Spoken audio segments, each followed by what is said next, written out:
চলো তোমাদের সেদিন একটা ছোট্ট পোস্ট করেছিলাম যে আজকে আমি কিসের রস বানিয়েছি বা শরবত বানিয়েছি। সেদিন অনেকেই বলেছে হয়তো আম পানা, আবার অনেকে বলেছিলে অ্যালোভেরার শরবত। কিন্তু দেখে নাও, এই যে অনেকেই অবশ্য বলেছিলে যে আখের রস। তো সত্যি সত্যি আমাদের বাগানের আখের রস সেদিন আমি বার করেছিলাম বাড়িতেই। আমাদের বাগানেই মা আখ গাছ লাগিয়েছে এবং আখগুলো ভীষণ মিষ্টি। আর পুজোর সময় অনেক আখ কেটে ফেলা হয়েছে, নাহলে আরও আখ ছিল। তো ওখান থেকেই মা যখন আখ কেটে বার করে, আমি বললাম তাহলে একটু দেখাই আজকে আমাদের বাগানের আখ গাছগুলোকে। আর ওখান থেকে মা আখটাকে দেখো, এরকম আমরা যখনই আখ খাই এরকম টাটকা গাছ থেকে কেটে মা ওটাকে আবার ছাড়িয়ে ছোটো ছোটো করে টুকরো করে দেয়। তো সেদিন হঠাৎ আমার মনে হলো যে প্রচণ্ড গরম পড়েছে, যদি এরকমভাবে না খেয়ে একটু শরবতের মতো করে খায় তাহলে তো আরও বেশি ভালো হয়। তো তখন মাকে আমি মায়ের কাছ থেকে কিছুটা, মানে অনেকটা নয়, কিছুটা আখ নিয়ে আমি একটু রস বার করি ওর থেকে। কিছুই না, খুব তাড়াতাড়ি হয়ে গিয়েছিল। মিক্সির মধ্যে দিয়ে দিয়েছিলাম, আর মিক্সির মধ্যে দিয়ে ওটাকে ঘুরিয়ে নিয়েছিলাম।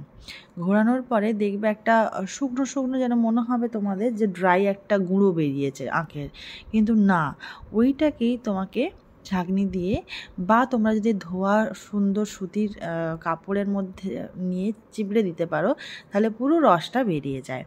আমি এইরকমভাবে একটু ছাঁকনিতেই পুরো রসটা বার করছিলাম। আসলে প্রথম রসটা বের করার কথা মাথায় আসে আমার ছেলের জন্য, মানে ওকে একটু রস খাওয়াবো বলে।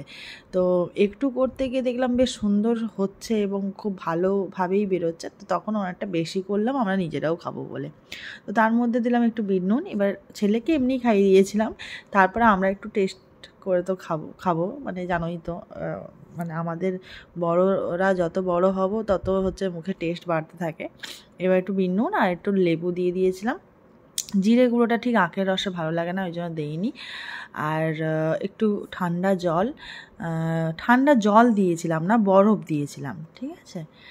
আর আখের রসে যখন লেবু আর বিট নুন পড়ে যায় না, এত অপূর্ব লাগে খেতে। সেটা বাইরের রাস্তাতে যে আখের রস বিক্রি হয় সেটা তো দারুণ লাগে, কিন্তু এটা বাড়ির গাছের তো একদম মিষ্টি, কোনো জল মেশানো না, একদম পুরো পিওর যে আখের রসটা, সেটা দারুণ লেগেছিলো সেদিন খেতে। একটু বরফ দিয়ে দিয়েছিলাম, আর তারপর একটু সার্ভ করে তোমাদের সাথে শেয়ার করবো বলে সে অনুযায়ী একটু ভিডিও নিয়ে আর সুন্দর সুন্দর দুটো ফটো তুলে নিয়েছিলাম। তো আমাদের ভীষণ ভালো লেগেছিলো। তোমরা এরকম চটজলদি যদি করতে চাও করতে পারো, এবং বাচ্চা থাকলে তাদের জন্য বের করতে পারো। তো কেমন লাগলো জানিও সবাই।